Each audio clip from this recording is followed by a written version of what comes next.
Welcome to Remembering the Forgotten, a space where leaders think out loud, without polish or performance. No scripts, no personas, just a quiet clarity that emerges when the noise drops and the mind is free to speak for itself. Today, I'm joined by Sam Hitz. Sam works in places where change is unavoidable and where clarity is not a luxury. Where technology moves fast, structures shift, and people are asked to adapt in real time. But this conversation isn't about transformation programs, AI, or the systems he helps build. It's about what remains when change no longer needs to be pushed, when resistance softens, when intelligence listens before it acts. Sam carries a calm that comes from years of being inside complexity without needing to dominate it. He knows when movement is required, when restraint is wiser, and how stillness inside disruption allows the next step to reveal itself without force. This is a conversation about trusting change, not as an idea, but as a lived experience. With this, Sam, thank you so much for joining the show and welcome. Marcus, thanks for having me. It's a great pleasure to be with you today to have this conversation. I'm really excited. Thank you so much. Pleasure is all mine. You're welcome. So before we begin, when I say coherence, I'm pointing to a state where nothing inside is at odds. Body, thoughts, emotions, and action move as one. There is no push, no urgency, no fear driving the moment. And when I say stillness, I don't mean silence. I mean the part of you untouched by expectation or performance.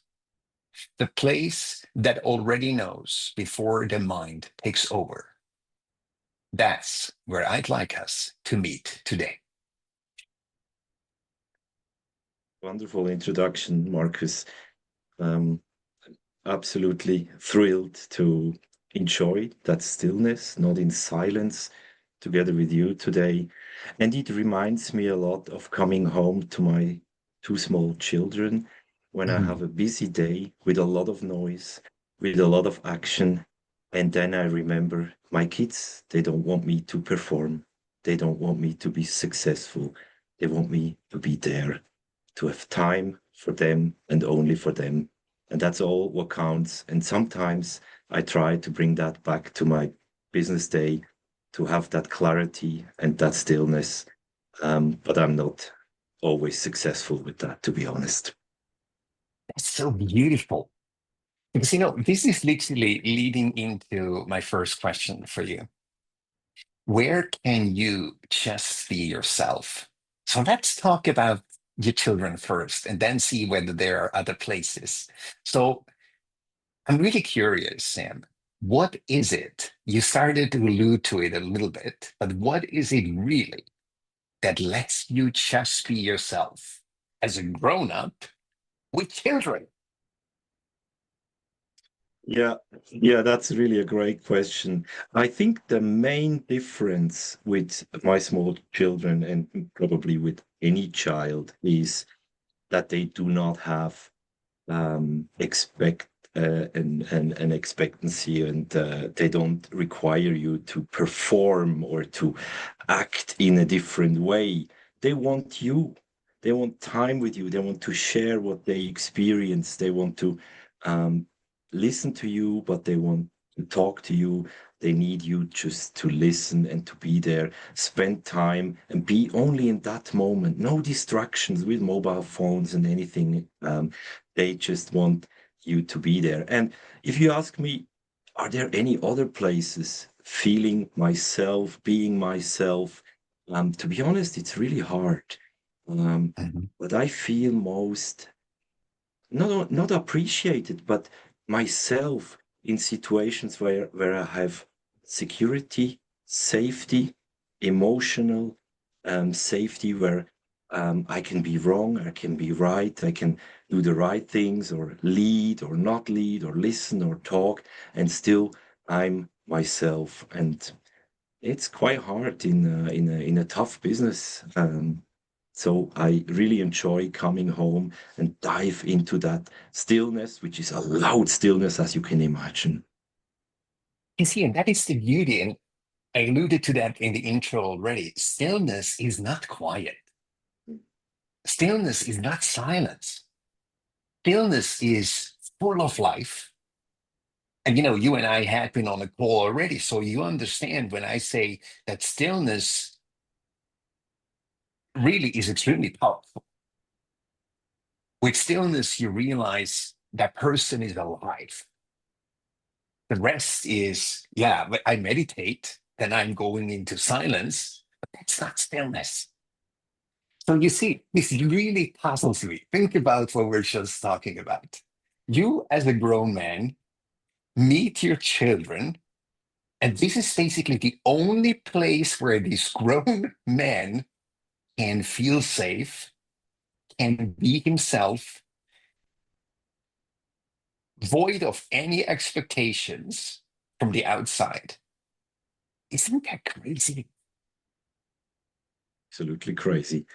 And how can we overcome that craziness? How can we transform that magic, that powerful stillness into our other life, where we have to perform in some way, of course, but still, how can we transform that into our daily business life?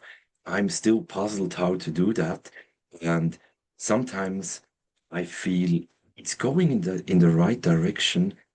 I have a meeting with a few people. Um, there is no pressure about time.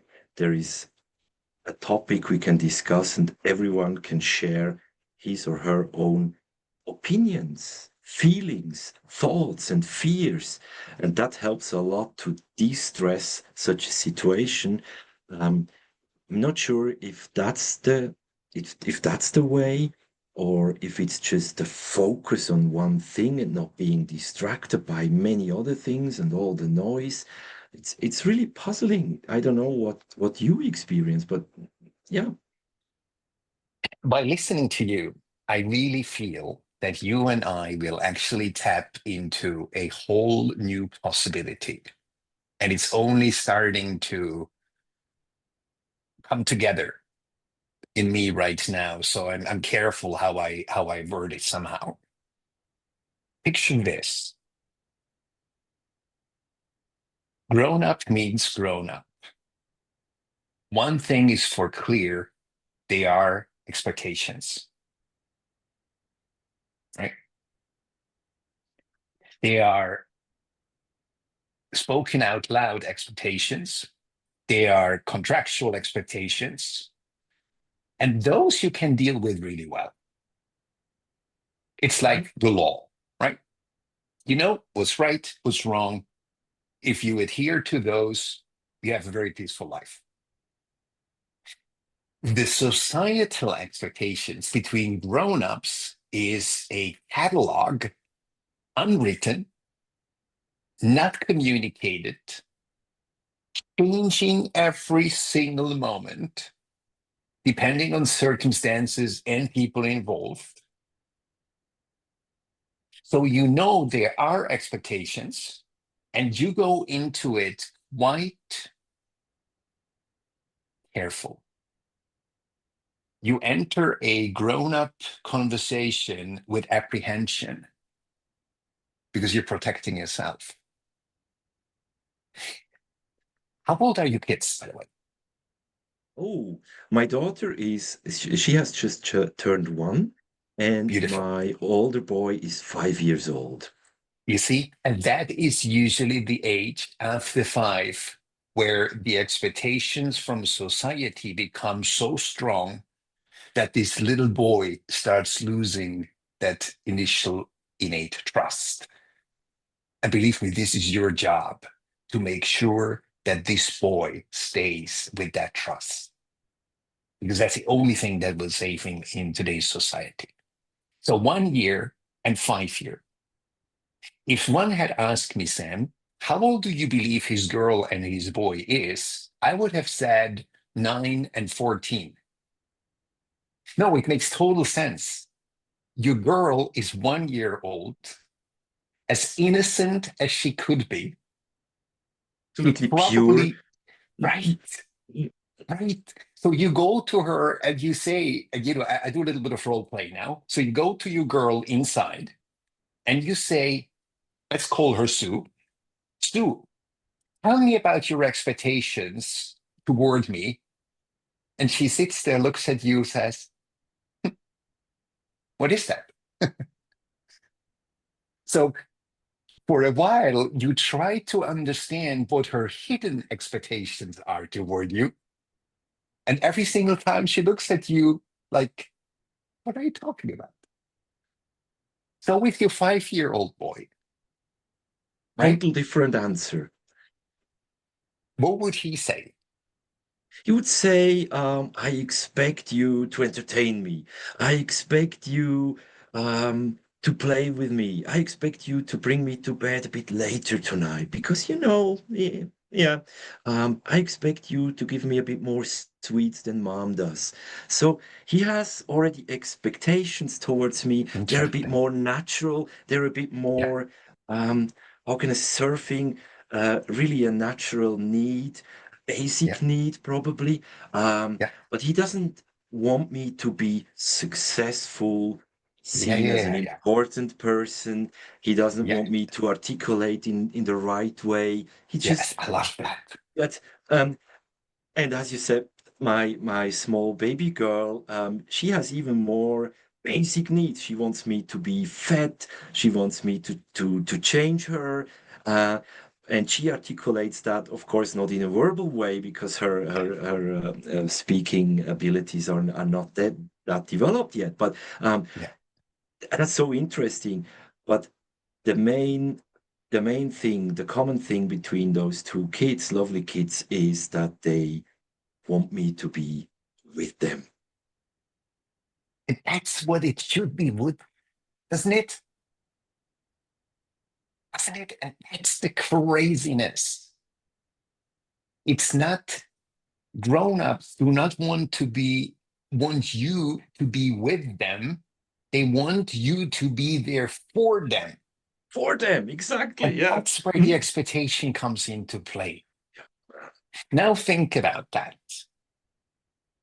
Is that an issue of the other person, or is that issue with yourself? Let me Ah, paraphrase it.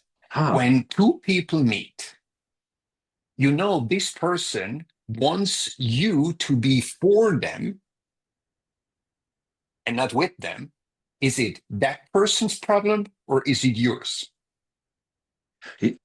that's a difficult question. I would say it's the problem of both of them, but I would always start with myself. So if I serve their needs to be for them, they will ask for more of that. But if I show them that I can be with them, I'm pretty sure they will enjoy that. They will ask more of that rather than being for them and do something for them and have a transactional benefit in some way or the other for them. So being with them in that situation, in that moment, will enlighten them in a way, and I believe they will require more of that and enjoy it. So in the end, I would say it's more my problem. One could think that they would enjoy it and ask more of that. I can almost promise you this will not last for long. Because when I have expectations toward you, and I am raised that somebody else is here to fulfill my needs as a baby, right? Pretty much that's how it starts. And you want to be instead with me, you refuse to fulfill my needs. Guess what happens? I start to resent you. Mhm. Mhm. Hard, yeah. So, so let's put something into the room that it's entirely your issue and not the other person's. And you know where it actually starts, Sam? And I take it from you to me. It's easier. For me to acknowledge my role in this world is not to be for anyone. My role in this world is not to serve as substitute for anyone else's neglections Mm. of taking care of themselves. So now imagine, now we flip it. You actually imagine that, yes, the other person has their wants and desires toward you, but you're very clear, this is not my job. And I believe that's where it starts. That you say to yourself, it's not about how far can I reach until it almost hurts me because I am giving so much of me, which we usually do, especially in German, Switzerland, Austria, the DACH area. But that you actually say to yourself, that's interesting. This person actually behaves like a grown up child, unwilling to take responsibility for her or for his own needs. And this has become so socially acceptable, Sam, that everyone plays along. So basically, I could say to you, okay, I observe, let's say, 24 hours in your day. And I say to myself, okay, Sam made sure that he didn't overstretch his limits too much. And everyone else would say, yeah, that's what being grown up is all about. Give and take, having it in a ratio that doesn't really hurt me too much, but I don't get, too defensive or being seen as someone who becomes difficult. But if I would look at it, I would then suddenly say, Sam, is being a human and is being alive about reducing the pain to a acceptable level, or is life and being alive about reducing all that pain which is unnecessary because it's not yours, it's the other person's, and actually say, if I leave a call, I should be not too much depleted, I should be energized, I should leave as if I had not even been on that call because nothing was asked from me that wasn't natural. Nothing was taken from me Right. because I felt I needed to give it based on these social contracts. So, what if what you actually experience now, especially with your baby girl, could actually be the key to a constant living in that environment? That you Mm. literally say to Mhm. yourself, what if society has it actually wrong? And it's Oh, yeah. billions of people, Sam, who believe that. Billions of people who say, you know what, when I meet someone, they're first and foremost here for me. You know very well in German, um, geben und nehmen, huh? Mhm. Yeah, it's still always When I about the was balance. Yeah, yeah, that's how when we I are was raised. teaching, That's what we, yeah. when I was teaching, that was one of the lessons I had for my students. And I said to them, look, give and take in English is absolutely unnatural. Mm. They said, no, no, no, that's normal. I said, yeah, yeah, society has made it normal Which because they is do the not know norm, better. but But think isn't about it. Think about it. it's Let's it's go. I absolutely interesting It's the thought here, norm, Marcus. but it's not normal. And that's It's interesting. I would say I would frame it like it's the norm and it's normal, but it's definitely not natural. That's it. Because we it's deep rooted inside our behavior, our culture. That's how we were raised, that's how we were taught to act, give and take, and Yeah. create some kind of a transactional balance. Yeah. But you know where Because that if comes you from? It's hmm, very deep. is it? I don't Well, deserve it. that's So I why I need to have take to it. and give something back. I have to take it. I'm It's not give. worse. Mm, It is worse. It is much worse. It is not take and give, it's give and take. mhm. It's geben und nehmen. Yeah. So why do I give first? Because I know already I feel guilty because I will take from you. So I So give something to you first. so I better give something first because later I will Exactly. be in need and take something. Absolutely. Would it Absolutely. be better to teach our children and the whole society with that it's not give and take, but receive and receive? Exactly. It is give and receive. Mm. It is give and receive. It's geben und erhalten in German. Not So I take, can not tell you, grab. if you can, yes, if you can teach that to your children, because what it comes down to is people say there is a lack of resources. No, there is not lack of resources. There is lack of fair allocation of resources, but there is more than enough money. There is more than enough air. There is more than enough business. There is more than enough anything in this world. Except one resource. I would disagree only with one resource, Which one? completely agree. Time. Time is limited. Everyone has the same amount. It's That's true. allocation. In So let's general, look it's at limited. Yeah, I let's look at agree. that for a Everyone moment. has Let's look at that for a exactly the moment. same amount of time.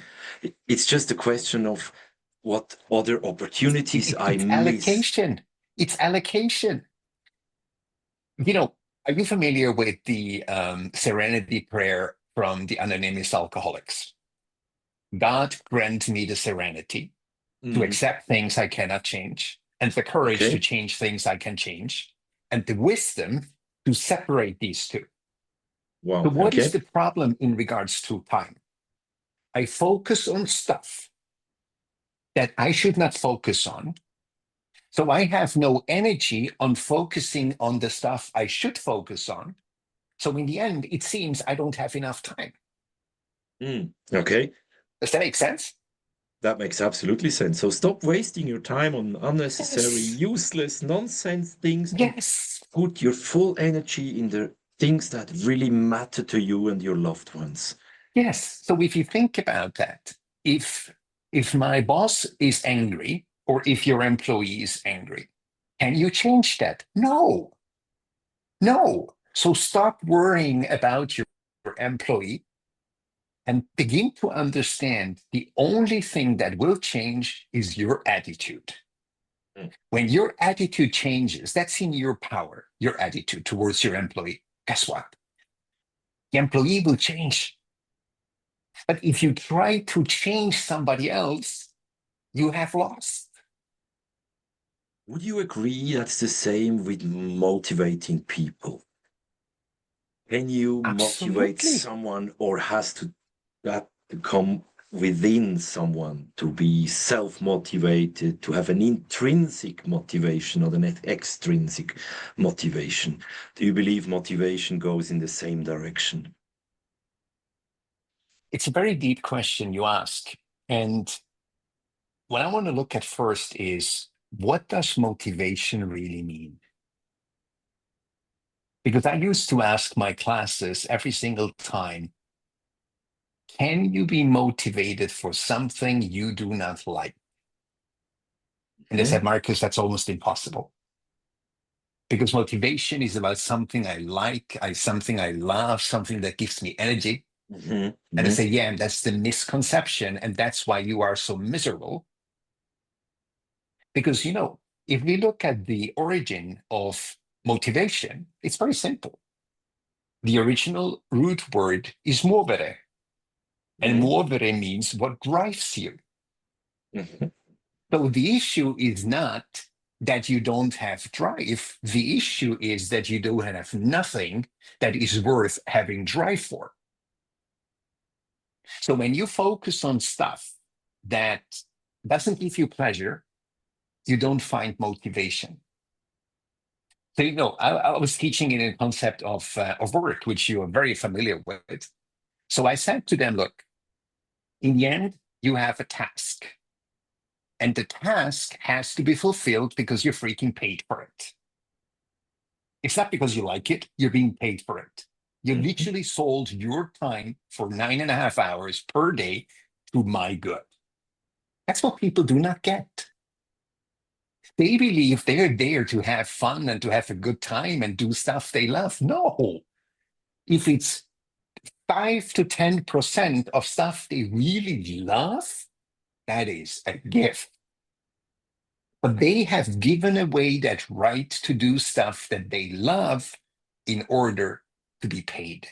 Simply. Good point. Absolutely simple. Yeah, So absolutely now, if you simple. look at it, there is people then ask me, but Marcus, are you motivated by all that stuff you're doing? I said, look, in this course, for example, there is one thing I absolutely hate,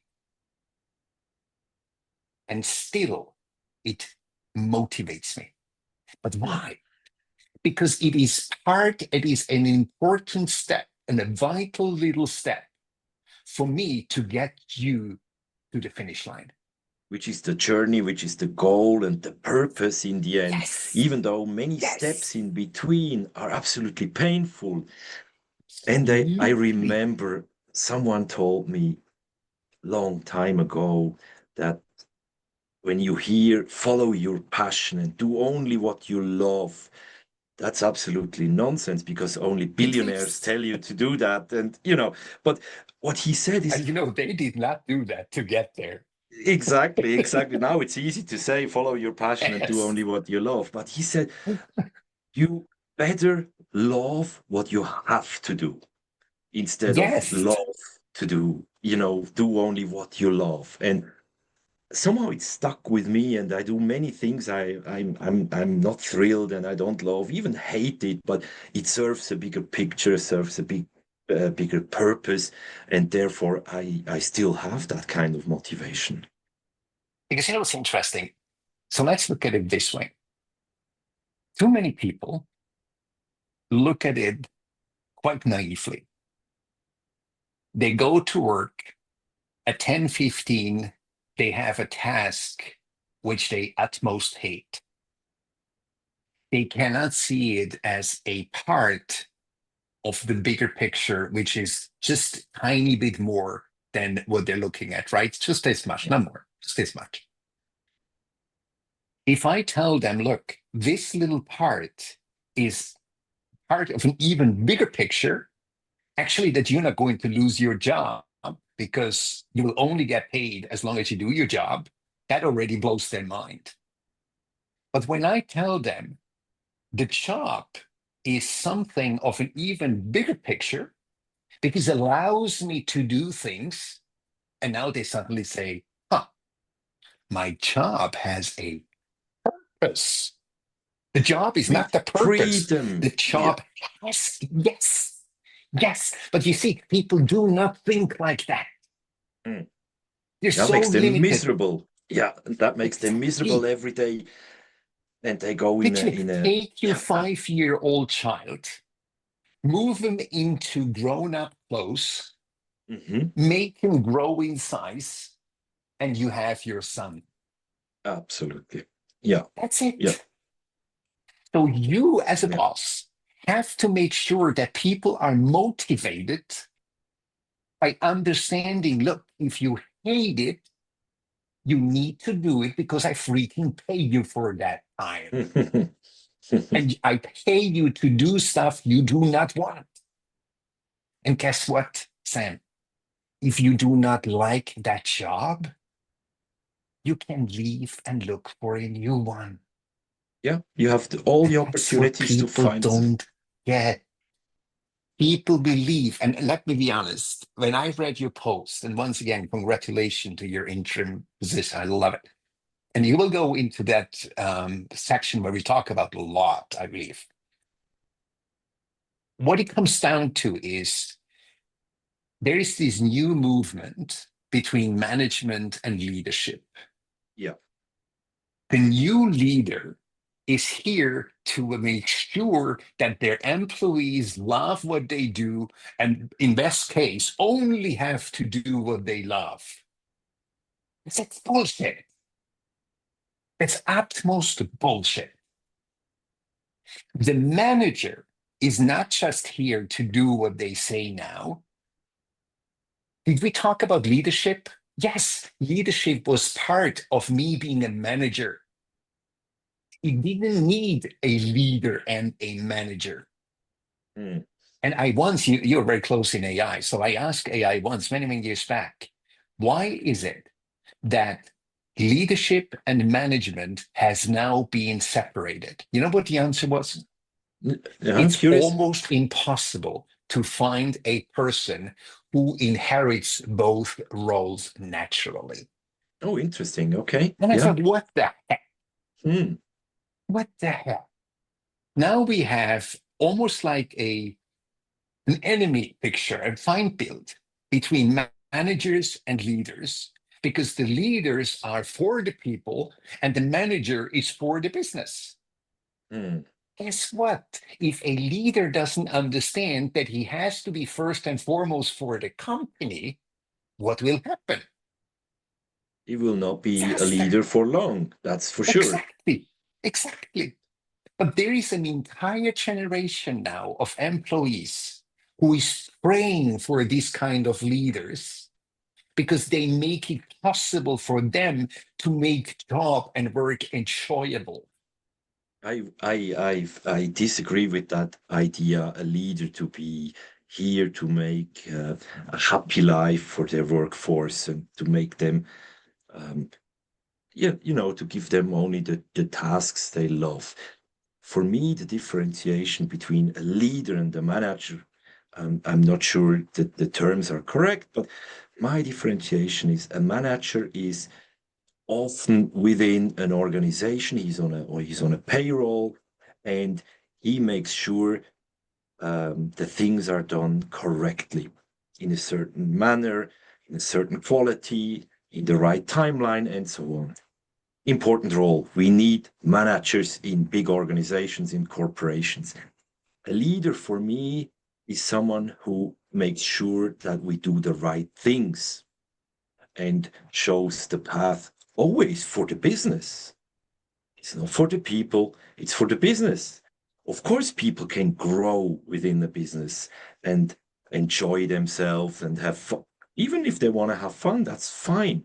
But a manager is more towards doing the things right, and the leader is more do the right things and also be the one that goes ahead and shows them the path. And in disruptive areas where you have to change, because a manager is very good in dealing with repetitive, um, not only repetitive tasks, but a business model that doesn't change.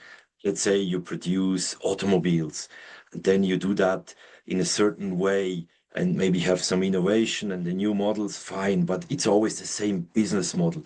Now with the electric vehicles, it's not only a new technology, it's a complete different business model.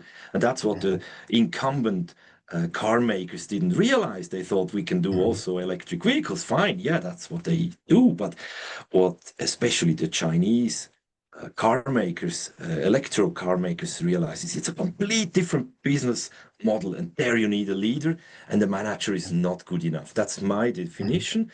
Um, mhm. maybe you have a different definition about leaders and managers. I'd like to add something to that. I really love your approach. Let's think about it from a slightly different angle. What if being a leader is your foundation? And being a leader has to be completely re-explained. You know, it's interesting. When I went for a coaching certificate, on Mhm. the second day, I had an argument with the teacher. I got to the point where I said to him, look, you're a coach. I am not a coach. I use coaching as a methodology.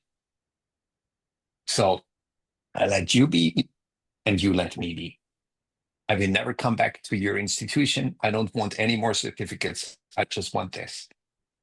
So what I've done is I took myself from a coach to someone who uses coaching as a methodology. Right. So what if we actually identified characteristics that a leader consists of, and we use that as a foundation? So that means a leader is not born, a Mhm. leader is grown into. And equipped with the tools and the methodologies and this training and learning. Yeah, okay. I go even a step further. I say it is an attitude. Hmm. What if this attitude is this foundation? And then you can start using managing and you can use leading depending on what is required. Because I can tell you, you would love to be the leader, but in your new position, you will have to be able to switch between these positions all the single time in one moment to the other. 20 Because times a day at least. if you don't manage, you'll be gone, literally. And managing, you see what's interesting? It's the to manage which you refer to in terms of the automotive industry. Mm. But managing itself is an art form. People who cannot manage want to lead. And then they say, you know what? It's so much better because we are for the people. We are doing the things, the right things. Honestly, I could bring you a whole club of managers who would sit next to us saying, what do you really believe you are?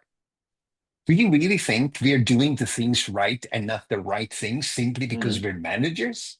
Mhm. That's stupid. That's naive. I'll give you a parallel example, which actually might help to give substance to it. As you know, I used to do leadership coaching. And quite often, when I did leadership coaching, I asked the manager or the leader, whatever, what is your leadership style? Hmm. Interesting question. What is your leadership style? My leadership Yeah. style. Oh, that depends a lot on the situation. I don't have a general leadership style. And with you, I Sam, would lose in most of the and case. with you, I absolutely believe what you just said. Most people who say I have a situational leadership Hmm. style, I begin to laugh Okay. Why is that? because they Why, don't. Oh, I show you. why So yeah. imagine, and with you, and I show you why I believe you right away. When somebody comes, they say, my thing is situational. At the same time, when I say to them, what is your go to leadership style? They usually know one or two max. Mhm. You do not. You have 6 or 7 leadership styles. And everyone who listens to this episode, pay attention to it because it's very important. What this guy is doing is masterful crafting. Because what you're doing is you understand every single person with every single different task, in every single different situation, at every single different moment requires a different leadership style. So let's say you have a naughty boy or a naughty girl in your business. You have to be more directive. So that's the people who say, I need to be micromanaging, right? Because I can't trust people. But then Right. you have someone like me as an employee. Most of the times, you can let me just run. participative, right? You can just let me run. But that are times where you say, Marcus, now you need to do what I say. Just No, do it. that's not Yeah. fun. That's not fun. Mhm. And I probably ask you, but say and why? And if Good you are question. Yeah. silly enough to say, Mhm. because I say so, you have lost. Yeah. Yeah. But when you say, Marcus, I can show you exactly why. Because when you have too much creativity here, you're going to lose quite a bit of money. Guess what? I'm the first one who says, okay, for the next 5 days, I'm going to be mostly indirective. You tell me, you come here, you check, and you say, okay, or stop. So you know that each situation, each person, each moment, each task has a different requirement for management style. People don't Absolutely. get that. People don't get that. And that's why they fail in leadership. That's why they curse the management because they don't freaking know how to manage people. That's That's the very problem. interesting.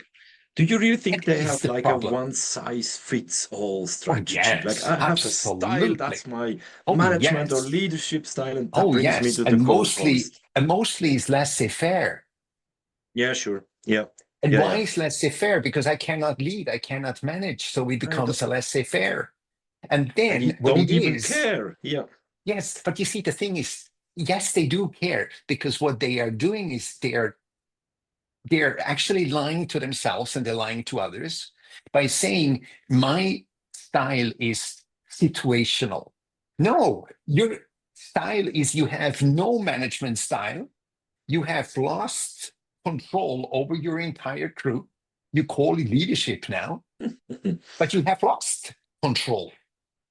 Yes, Over. because I don't want to control my people. Bullshit. You have to control your people. It's not a church group that comes together for the greater good of magnifying God. It is people coming together for a cause they would never even think about showing up unless they are paid. Yeah, absolutely. Yeah. That's what people Well, have to understand. well, sometimes I wish that that people would worship me, but sadly, it never happens. Um, the thing is with laissez-faire, that can be in some situation a decent leadership or management style, but you have to know that you just do it right now for whatever Yes, reason. And controlling is not only to make sure people do the right things, it's also steering them and give them guidance and yes, guardrails. And some people yes, need a bit closer guard. They even require that. They even ask for that. Please help me. You cannot put them on an open field and say, be creative. They're totally lost. Some people don't like it. And others, you that's exactly need it. to push them to the limit and say, open field, be creative. Yes, But the same person might require a different style the next day because the task yes, is a different one. Because board of directors asked to give the number tomorrow morning at 9 o'clock. that's There is exactly no it. discussion about the timeline. There is no discussion about No, what there's kind of no. quality. It just needs to be done. And if I say, Yes, Marcus, look, board of directors ask for it, please do it now, do it properly, show it to me before you hand it over. You will yes. understand, you will do it, you will even feel happy to do it. I'm pretty sure. And you see, and you literally mentioned the most important requirement where most managers and leaders fail. It's communication. Yeah, because communication has so many different levels. And sometimes I hear we lack communication, we are poor in communication. That's always like top three at least with any project, with any, in any organization. But what do you really mean with bad communication? Because it serves different purposes. It always has a root and it has an effect. And uh, so communication is a whole new universe to discover. You can over communicate, you can communicate too less, you can. So that's a whole new. I'm not a communications expert, um, but that's a huge topic in my eyes. Make it very simple. Communication is a symptom of a way deeper problem, and that's lack of clarity. Lack of clarity, you think? Yeah. Okay. On Once what you have side? clarity, you can easily communicate what's all about So you think the on clarity both needs to sides. is to be established first on the sender side or on the receiver side? Sender side, Sender absolutely. side. All right. I Yeah, see. Okay. absolutely. So if you think about that, how many managers, and I just call them managers for a moment, how many managers really know what it's about? That's the one part, clarity, right? Mhm. The second one is how many have clarity about what's required from their employees? How many have clarity what's going on in their employees when they receive a new task, for example? How many have clarity what happens with a human being who is being asked to do something they've never done or do it differently than they've done it all the time? I would say it's a very minor number. Single digits. So Yeah. now we're going into an area which is quite murky waters. Mm. I always said that the majority of managers and leaders are not equipped to do either. They might be great business people, they Mhm. might know about business, but where they absolutely lack is in people, is in people. Unless you understand human beings, unless you have studied what motivation really means, how it happens that somebody lacks drive, what it takes. And then if some people come to me and say, Marcus, that's wishy-washy, that's voodoo, that's rah-rah, that's too soft for me. I say, yeah, that's why you fail. That's why you fail. Mhm.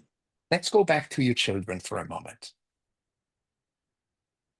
Imagine you were somebody who works and raises your children anti-authoritarian, Right.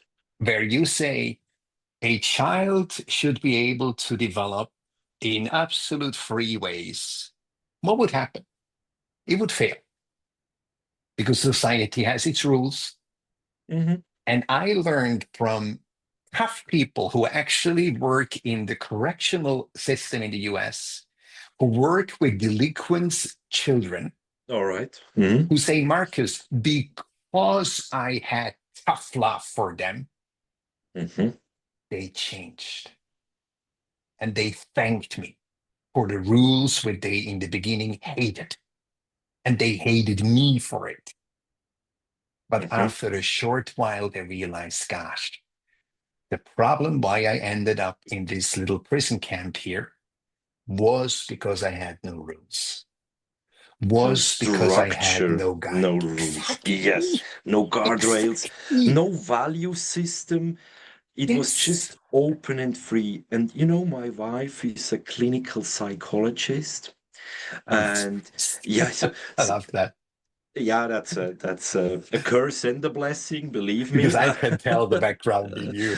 Makes sense. So, and what clinical psychologists found out is that at a certain age, you really have to give the children all that freedom you just described. And it's pretty much coming to like 5, 6, 7 years old. After that, they need very clear structure, very clear rules, the value system. If you apply that too early, that's also damaging. So Yes, don't do that with a absolutely. 2-year-old. A Yeah. 2-year-old should do all the nonsense and has almost no rules. But at a certain point, you have to change that and go back to the discussion we had about the situational leadership management. It's quite similar. You have to raise your children not only with strict rules. Anyway, the mom has to provide unconditional love, while the father provides conditional love. So he has to be more the one to give the the guardrails and the rules and everything. So at a certain age, it's really important to provide those rules because they will be lost in society, don't know what to do, and even maybe end up in that prison you have just described. Yeah.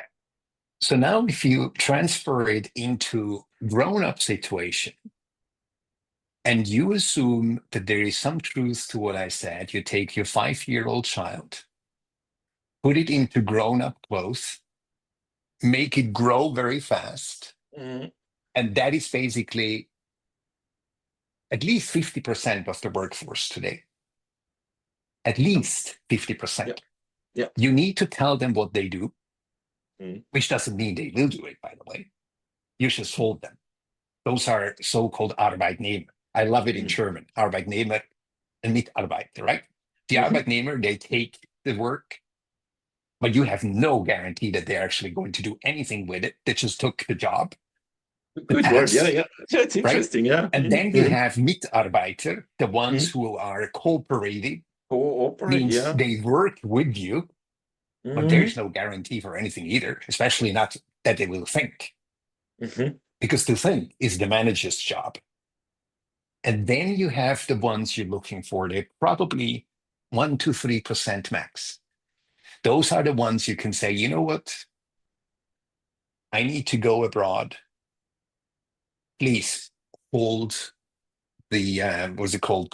Hold the deck. I know that if I go away, the company will not go down because this person acts as if it was part of the company or the company was part of her or him. Very rarely.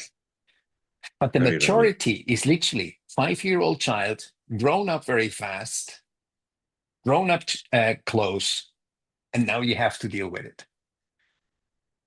So what not has happened in education at home should now take place in the grown-up world where everything is under pressure and everyone should function because otherwise mayhem, right?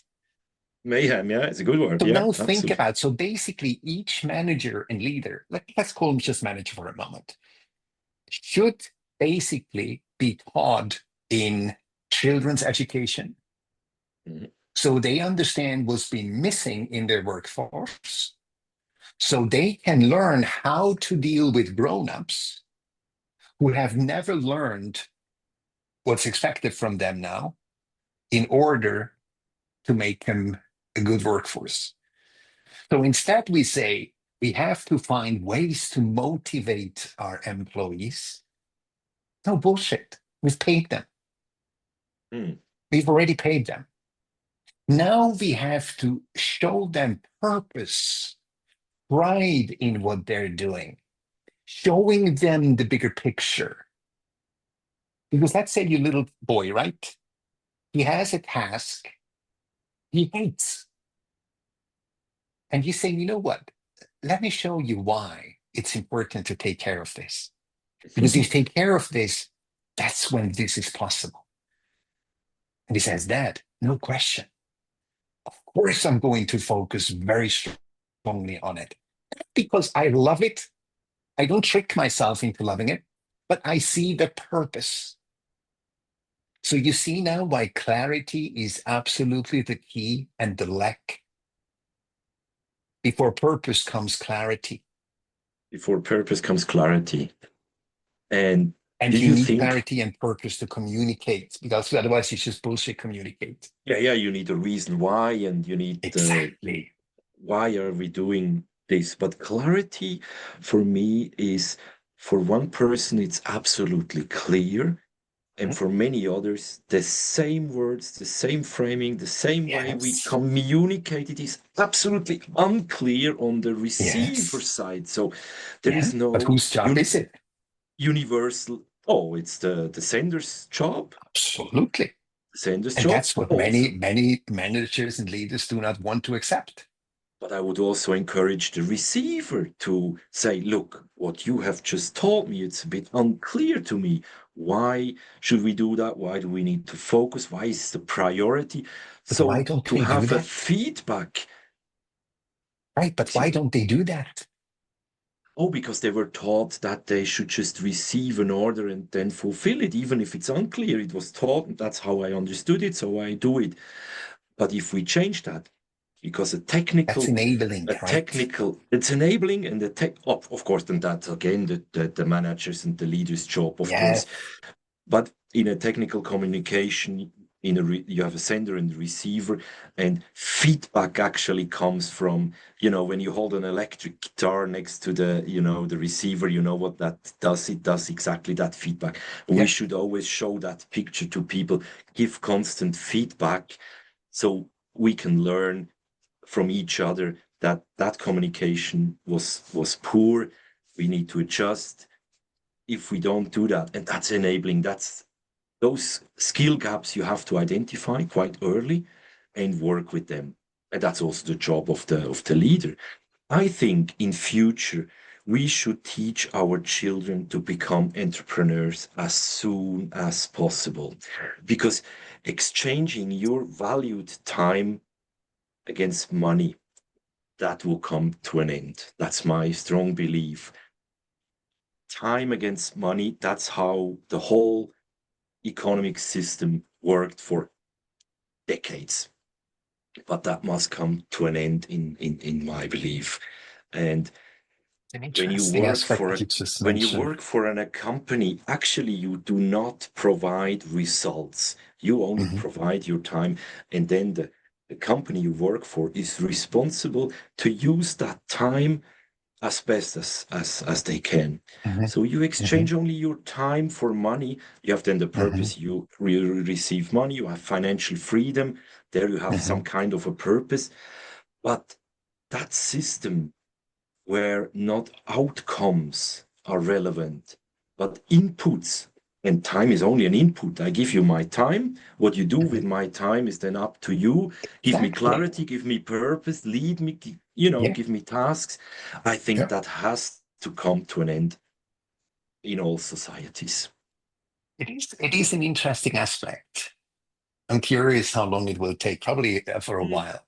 For a while, probably. Yeah, yeah.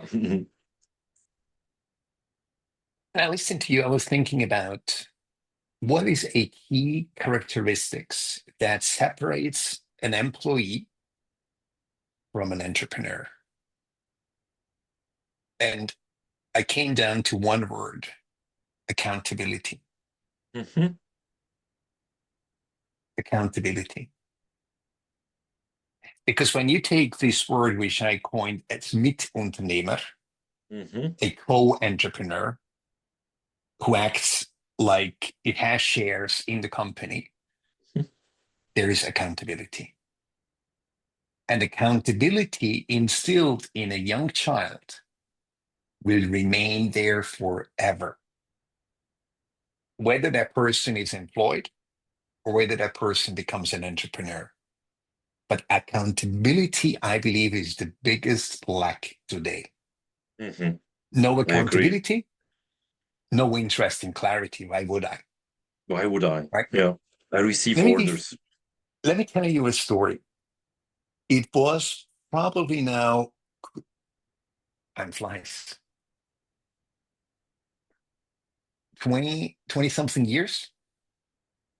I met someone, and he was the chief of staff of one of the biggest police corps in Switzerland.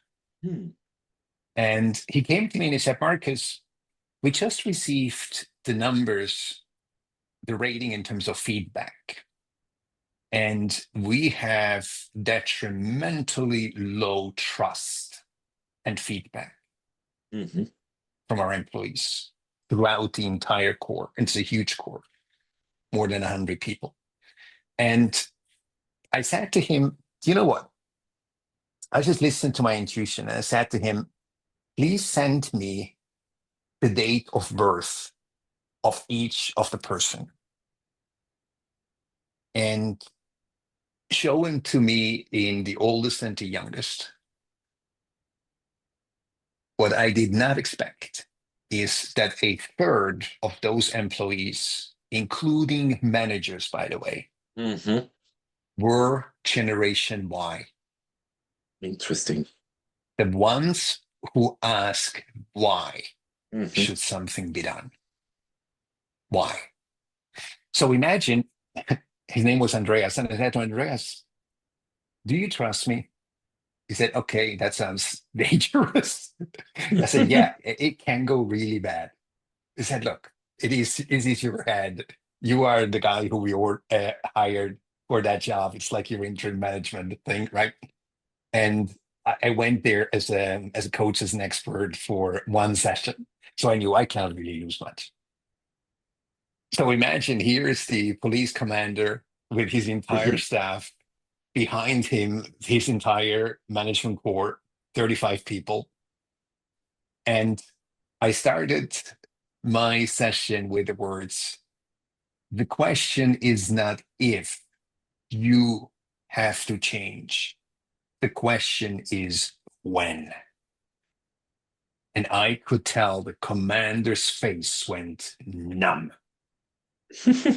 He did not like what he heard Oh, wow. because I was there to help them with feedback. So who has a problem? The employee. And I started and I said, no, no, no. Problem is you. You here as the management, 35 people. And immediately I went into details. So at the break time, he went to me and he said, sir, when I heard you start first, I realized you totally defied the order. And, as a police commander, right? Hmm. Super. And I said, yeah, because, I understood if I do what you want me to do to teach you feedback, you will fail. And he said, yeah, I understand that now. Because the problem is not my feedback. The problem is me as the sender not understanding what I'm doing when I give feedback.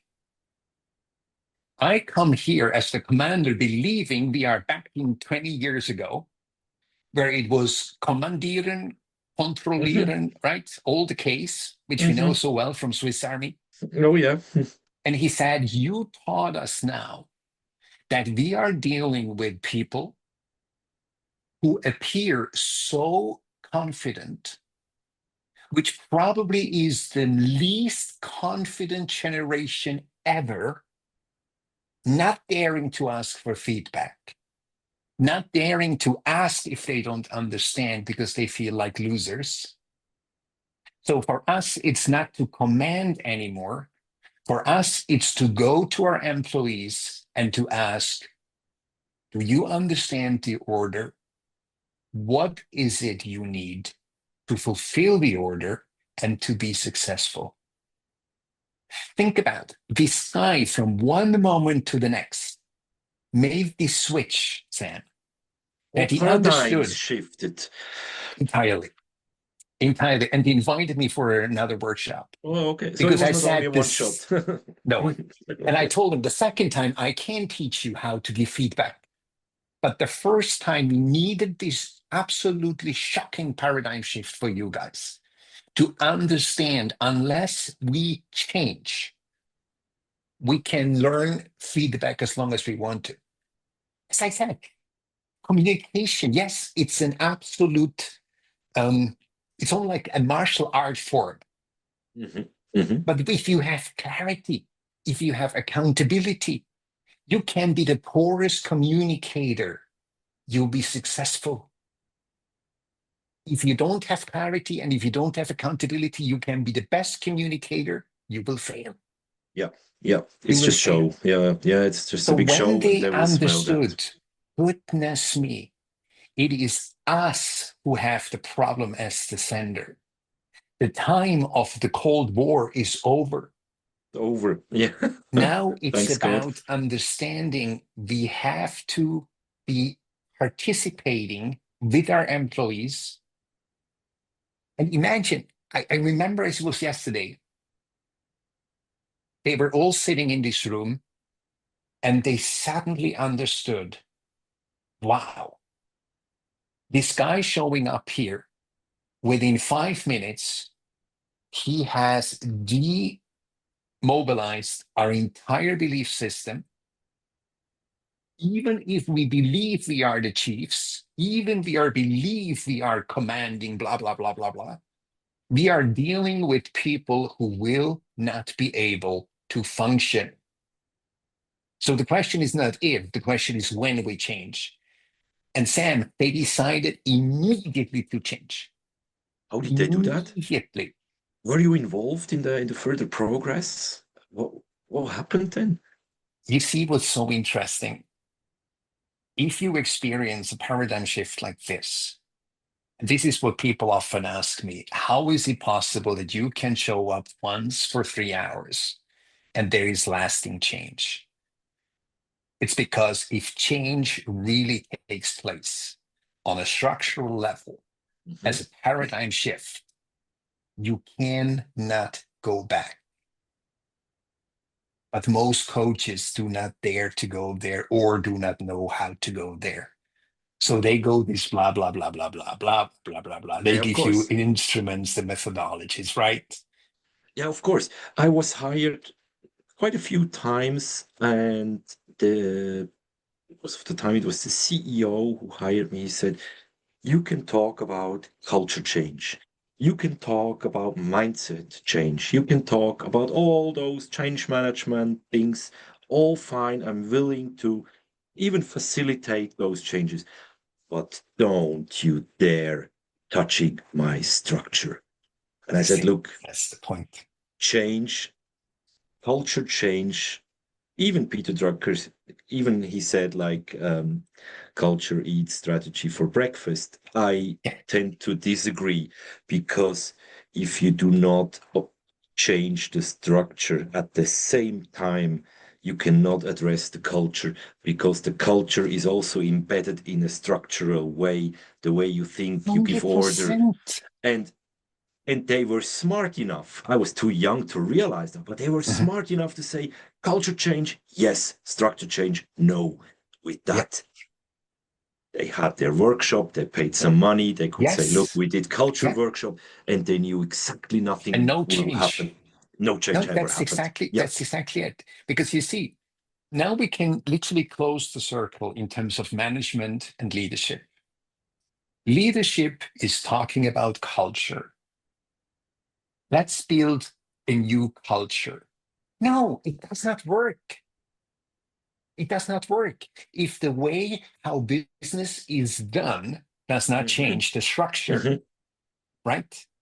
Exactly. Yeah. You can add culture as long as you want to. And there you need the managers to change the structure You with all the see, red that's the tapes and the point. approval That's processes the and point. waiting. I mean, I need decision today and not in 3 weeks, and I don't need 20 approval steps because the decision needs to be taken today. And if you do not change the structure, Yes, the processes, and that's when the manager comes in, cultural change will not happen. Definitely not. yes. So now you have the answer to the question, how was it possible that change took place so fast? And by the way, lasting, I stayed in touch Oh, wow. the Oh, with the wow. Oh, police okay. corps. Yeah. Yeah, I had several conversations with the commander after that.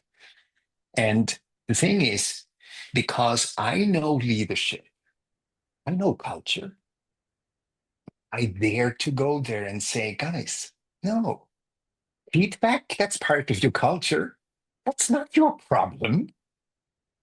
This is literally an output of the actual problem, which is structure. Hmm. And in structure is your main belief and your understanding about who you are. Mhm. It's And imagine, manifesting. The culture is manifested in the structure and deep rooted. And if you do not break that structure apart, the culture will stay the same. However, exactly, workshop, how many workshops ever you do, and what? Yeah. exactly. And remember how I started. The question is not if. Oh, I'm sorry. No Lost problem. the We're light still here. here. Yeah. See, it's getting late here. Just a sec.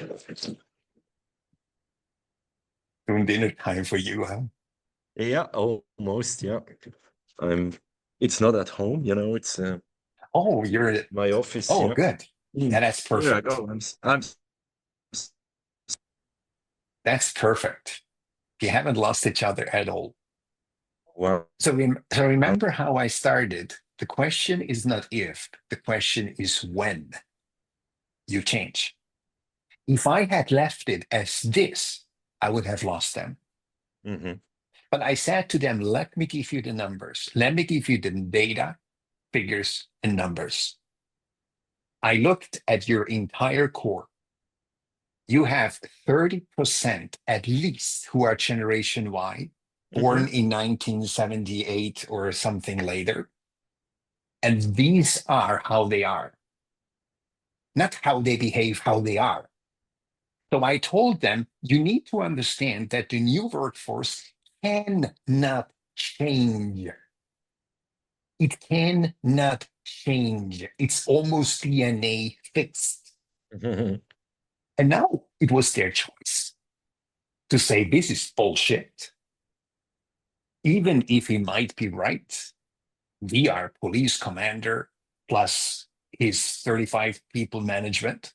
Hmm. We don't care about Or, generations. Hmm. or they could say, we want to succeed. Let's listen. Sounds great. Amazing story. Yeah. Let's listen. Yeah. Yeah. So you see, and this is important for every manager and leader who listens today to our conversation, because when you say something like this, you need to follow up with data. That's the point. That's why I'm saying a leader who does not manage and manage who doesn't lead is basically a nuisance. Yeah, absolutely. And a leader who cannot self-manage himself, and that it That's the starts with worst. self-management, you're Yeah, that's completely the lost. worst. Yeah, yeah, yes. Yeah, It starts that's the with worst. self-management. Yeah. Mm. Yeah, that's the worst. So you see exactly how I said it to you could be Hmm. possible. They started with one question and the rest basically just led into the conversation. Amazing flow. Yeah, yeah. So I have Wonderful. one question before we say goodbye for today. If someone feels lost in that noise right now, which is not stillness, which is quite common for most people, what would you want them to remember when they are in that stress, when they're in that noise? What do you want them to remember? Like what should they remind themselves of or not forget? Because that noise can be quite challenging, right? And it's getting And louder sadly, every and day, I would sadly, say. not everyone has your two kids to go to, right? Yeah, I can give them for a few days. It would give me some relaxation and help them. Oh, but question, what should they remember? I would Yeah. say What is still true, even if they are in that noise? still true is that we together follow a bigger purpose. Remember that. And if your purpose is not aligned with our bigger purpose, we have to find a solution. But most of the time it's aligned. And when you have that purpose, try to reduce the noise, try to focus on what really matters, even if it's a boring task you have to do. See the bigger picture and always remember that your presence here, that can be in a remote session, that can be on site, your presence already counts. So even if today you're not very successful in whatever you do, only you being here helps the team, helps me, helps yourself, and serves the bigger purpose. And sometimes that can be a bit relaxing for them, take away a bit of stress and noise to know it's also good just to be here today. Um, I think presence is something we start to lack more and more. To be in the moment, to be present. That's really beautiful. It's presence. That's what it comes down to, isn't it? Not Mhm. being present, but presence. Yeah. Yeah, exactly. Not only be present. Yeah. Yeah. Presence. And I want to add something.